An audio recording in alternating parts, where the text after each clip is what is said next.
prazer, gostaria de cumprimentar os nossos irmãos e amigos internautas que estão aí nos acompanhando através do Facebook, através do Twitter, através do YouTube, a nossa programação Descobrindo os Enigmas da Bíblia.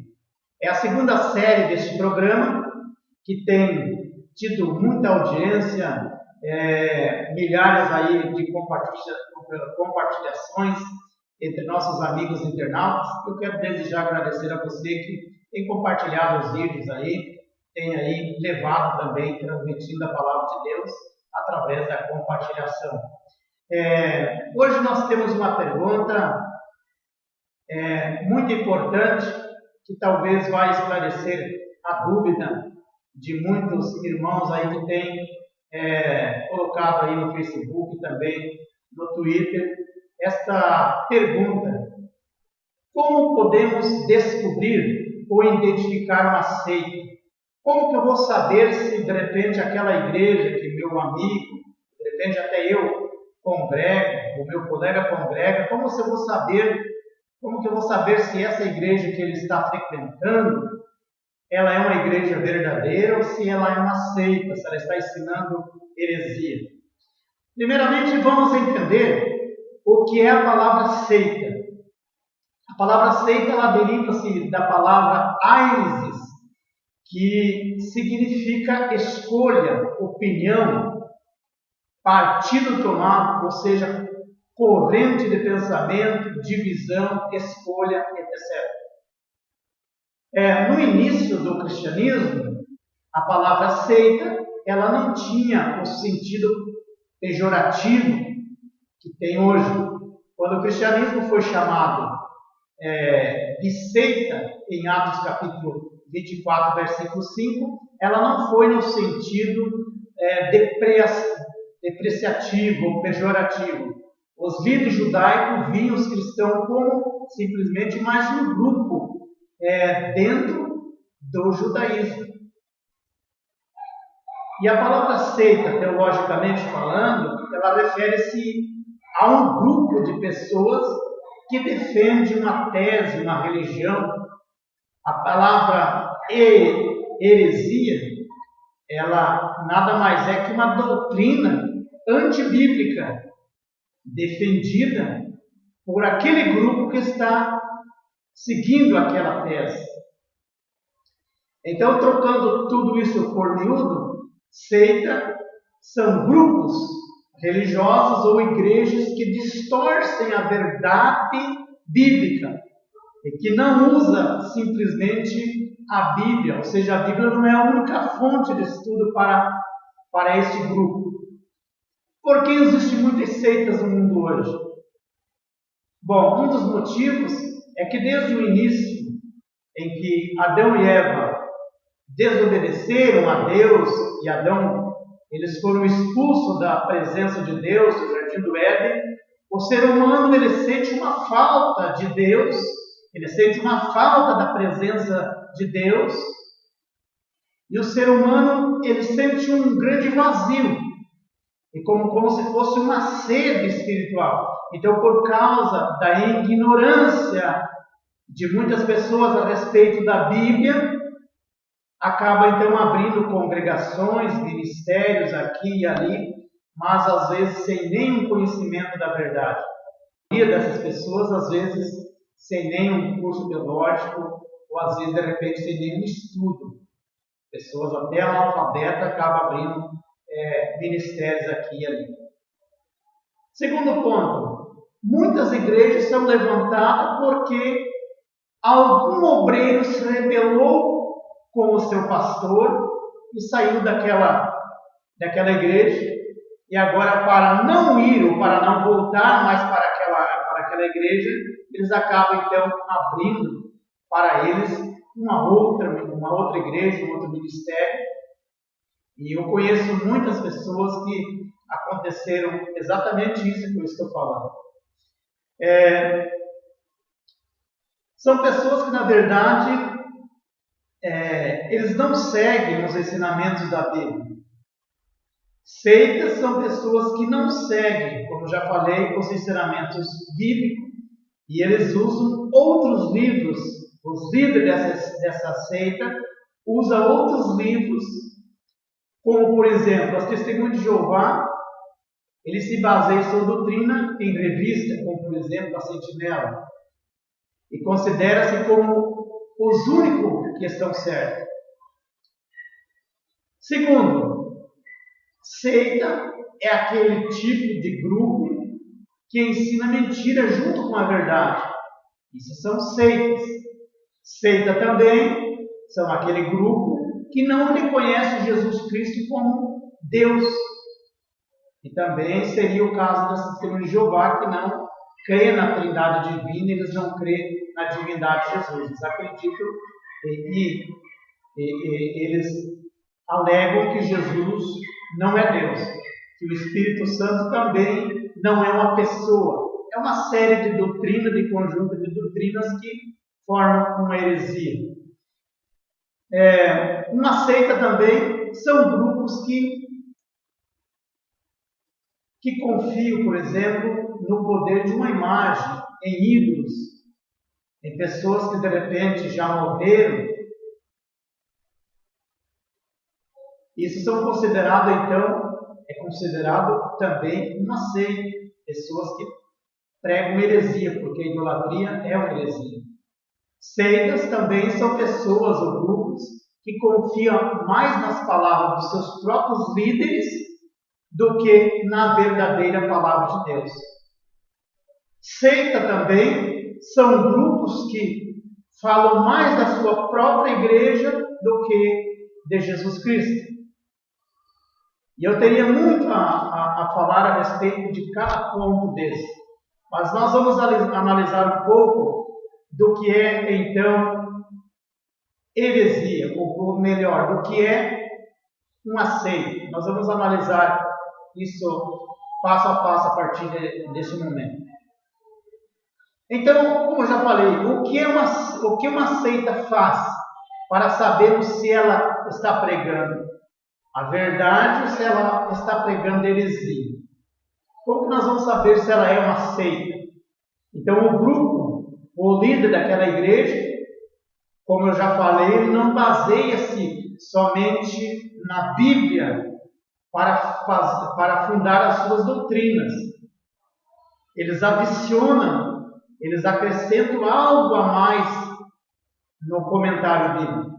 A sua fonte de autoridade não é somente na palavra de Deus, mas como já falei, eles usam outras fontes para se valer das suas afirmações, livros ou revistas, outros tipos de matéria. E nós devemos confiar somente na Bíblia. Por exemplo, os adventistas, eles consideram como inspirados os livros da senhora Ellen White, ou Ellen White, ou igreja. Exemplo, a congregação cristã, ou seja, a igreja conhecida como a igreja do véu, eles ensinam que todas as religiões são boas, mas que a sua vai ser responsável por unir todas as demais. Isso é uma heresia. Uma seita também podemos identificar pelo fato de elas pregarem a autossalvação. Como que é isso?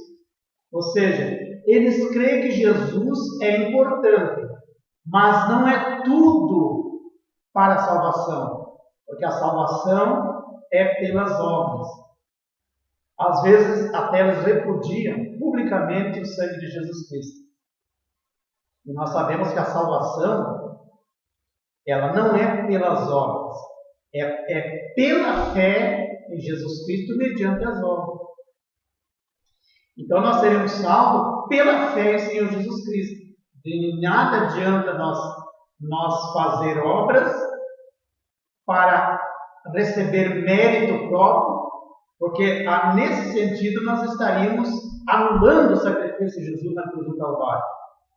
É como se, por exemplo, Jesus morreu pelos meus pecados, derramou seu sangue na cruz do Calvário, mas para mim ser salvo, eu preciso fazer alguma coisa, eu preciso pagar.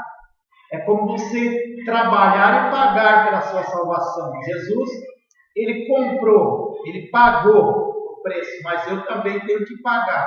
Eu tenho que dar esmola, eu tenho que ajudar os pobres, eu tenho que me sacrificar, senão eu não vou ser salvo.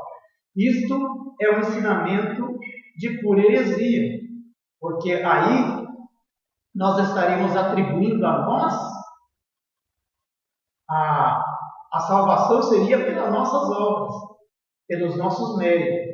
Mas não, Jesus disse que a salvação é pela fé em Jesus Cristo. E por que nós fazemos as obras? Porque logo se nós somos um cristão e queremos morar no céu, Jesus diz assim, que Ele deu a vida pelos irmãos e importa que nós também fazemos isso. Ou devemos fazer, dar a vida pelos nossos irmãos. Talvez alguém perguntasse, por que existem muitas seitas no Brasil? Bom, além do que eu já mencionei, ainda é bom destacar é que vivemos em um país liberal, isso é a grande verdade. Para se abrir uma igreja hoje não precisa, por exemplo, nem de alvará, porque ela é uma entidade social. Por isso que a prefeitura não exige alvará. Então, é pela facilidade que eles têm hoje, que as pessoas têm, que nós temos, que, no entanto, temos aí milhares de ministérios se levantando todos os dias. No entanto, temos que ter muito cuidado com eles, pois existem muitas seitas que são realmente muito diabólicas. Existe até a própria igreja de Satanás, que com certeza todos já sabem. Então, isso foi alertado pelo próprio apóstolo Paulo, lá em 1 Timóteo, no capítulo 4, versículo 1, onde ele diz assim, mas o Espírito expressamente diz que nos últimos tempos, ou seja, logo antes do arrebatamento da igreja, no finalzinho desta era, muitos apostatariam da fé, dando ouvido a espíritos enganadores e a doutrina de demônios. Então, todas as pessoas, ela tem o direito de professar a religião que quiser, a religião que ela escolher. Mas isso não significa, porém, que todas as religiões são boas. Então, é preciso nós termos muito cuidado para nós não sermos enganados. Por isso, cabe a nós ler cada vez mais a Bíblia, para nós não sermos enganados. Nos dias de Jesus, para ter uma ideia, havia já grupos religiosos, como por exemplo os saduceus, os fariseus. Nós vamos encontrar isso em Atos 5,17, também em Atos capítulo 15, verso 5. Os dois grupos tinham posições religiosas distintas, diferentes. Nós vemos isso também lá em Atos 23 e 8.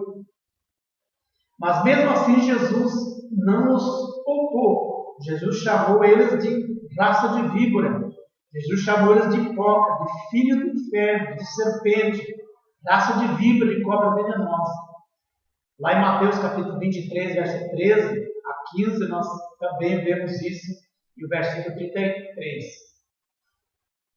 O Mestre Jesus Cristo ele deixou muito bem claro que não aceitava a ideia de que todos os caminhos levavam a Deus.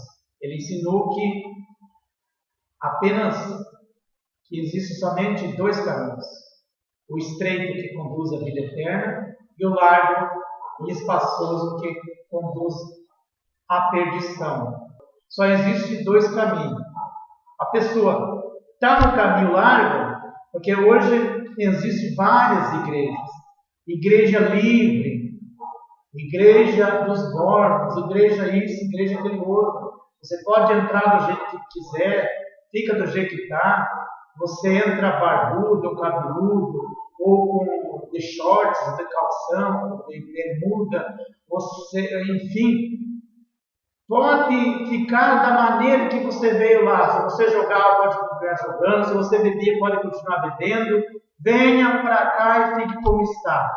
Eu pergunto para você, esta é uma igreja que está pregando a verdade? Claro que não, porque o caminho que leva ao céu é um caminho de renúncia. Você vem para Jesus, você tem que renunciar tudo aquilo que você vivia antes. Jesus disse assim: aquele que quiser vir após mim, tome a sua cruz e siga-me. Então o caminho que leva ao céu não é um caminho simples, que você vem do jeito que está no mundo e vai ficar do mesmo jeito. Isso não é transformação. Para subir ao céu, precisa ter vida transformada. Então eu não creio numa igreja que diz: olha, para servir a Jesus não precisa de tanta coisa não, você pode permanecer do jeito que está. Para servir a Jesus você é livre. Nós somos livres sim. Tanto que Jesus diz: conhecereis a verdade vos libertará. Nós somos livres para servir a Ele. Só que quando você conhece a verdade vai te libertar. Você vai ler a Bíblia, não precisa alguém te dizer: olha, você tem que fazer isso, fazer aquele outro. Você está lendo a Bíblia, você está confiando no que a Bíblia está dizendo. Os apóstolos tiveram a mesma preocupação em não permitir que heresias, falsos ensinos adentrassem a igreja. E esta é a minha e tua obrigação também, defensor do Evangelho. Existem hoje milhares de religiões no mundo todo. Obviamente, nem todas estão corretas. O próprio Jesus advertiu seus discípulos de que viria falsos profetas que usariam o seu nome ensinando mentiras para desviar as pessoas da verdade. Mateus capítulo 24, verso 24, Jesus alertou isso. Porque as seitas ensinam muitas falsas profecias. Antes de eu encerrar, eu quero dizer que eu gostaria de pedir que você compre um livro. Por exemplo, existe, não vou aqui dizer o autor, mas tem vários livros. Compre um que seja de seitas e heresias. Compre um livro chamado Seitas e Heresias. Não importa o autor. Importante que nesse livro você vai descobrir o que é uma seita. O que uma seita prega? Para você descobrir o que uma seita prega. Compre. Você vai se surpreender com a igreja que de repente você achava ou pensava que era correta. Mas através desses conhecimentos que você vai adquirir através desse livro, Seitas e Heresia, pode ter certeza que seus pensamentos nunca mais serão os mesmos. Você vai entender que a palavra de Deus, para seguir, não é de qualquer maneira. Existem várias seitas. E se eu fosse aqui comentar um pouco sobre cada uma delas, pode ter certeza que levaria horas e horas. Mas eu te digo uma coisa: se você tem dúvida sobre a tua religião, se você conhece um amigo teu, se você conhece alguém que frequenta uma igreja e você tem dúvida se aquela igreja é correta, procure ler a Bíblia, investigar, pesquise, porque você vai se surpreender. O caminho para o céu não é de qualquer maneira, tem que ser renúncia, tem que deixar as coisas do mundo. A Bíblia diz em 2 Coríntios 5,17 que as coisas devem se passar e tudo se fez novo, vida nova, vida transformada. 1 Tessalonicenses 5,23 diz assim, que o nosso corpo, alma e espírito tem que permanecer puro até a vinda de nosso Senhor Jesus Cristo, santificado e irrepreensível. Espero que você tenha aprendido um pouco. Se tiver alguma pergunta a fazer, faça através do Facebook, conferencisadão@gmail.com, através do YouTube também, escatologia do Adão@gmail.com. Entra ali e ali confira vários vídeos e tire as suas dúvidas. Quero agradecer em nome de Jesus pela tua atenção. Que Deus o abençoe.